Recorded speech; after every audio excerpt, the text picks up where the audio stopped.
hambani niye emzaneni obhekene nani, nothi ukuba ningene kuwo, niza kufumana ithole lembongolo likhulekiwe, okungazange kuhlale muntu kulo, lithukululeni, nililethe.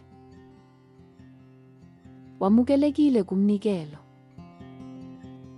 Njengoba uJesu esondela eJerusalema, ukungena kwakhe ngokunqoba kwase kuzovela ngendlela eyayiyodida isicubu. Nakuba babelindele inkosi enkulu eyayingena emzini inamandla negunya, uJesu wakhetha indlela ephansi nengalindelekile.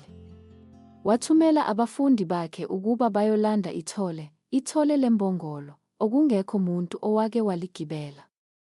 Lesi sidalwa esibonakala singelutho sakhethwa uNkulunkulu ukuba sithwale inkosi yamakhosi siyingenise emzini wakhe ongcwele. Indima yale mbongolo ekungeneni kukaJesu yayingaphezu nje kokusebenza.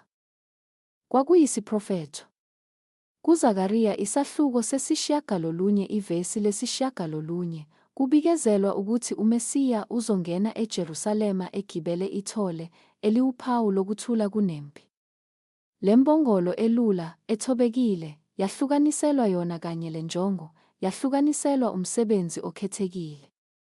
Futhi njengale mbongolo, sikhethwe uNkulunkulu, hhayi ukupheleliswa kwethu, kodwa ngenjongo yakhe. Sihloselwe ukuthi simkhonze, hhayi ngezindlela izwe elingase lizilindele, kodwa ngokuzithoba, silungele inkonzo yakhe. Ithole laneliswa ukufeza injongo yenkosi ngaphandle kokudonsela ukunaka kulo. Ayizange imelane, ayizange ifune ukuqashelwa, kodwa yamane yafeza ubizo lwayo. Ngokufanayo, sibizelwe ukukhonza uNkulunkulu ngomoya ofanayo, ukuthobeka, ukulalela, nokwanelisa ukumphakamisa. Njengoba singena kuleli sonto elingcwele, ake sicabange ngendlela nathi esingakhethwa ngayo, singcweliswe futhi saneliseke ngayo enkonzweni yenkosi. uNkulunkulu akasibizi ngenxa yobukhulu bethu, kodwa ngoba unenjongo ngathi, njengoba wayenenjongo ngembongolo. Asikhuleke. Nkosi, siyabonga ngokusikhethela inkonzo yakho.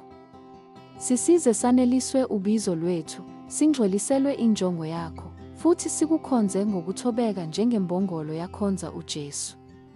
Kwangathi singakulungela futhi sizimisele ukufeza intando yakho, kungakhathaliseki ukuthi umsebenzi ulula noma mkhulu kangakanani. Amen.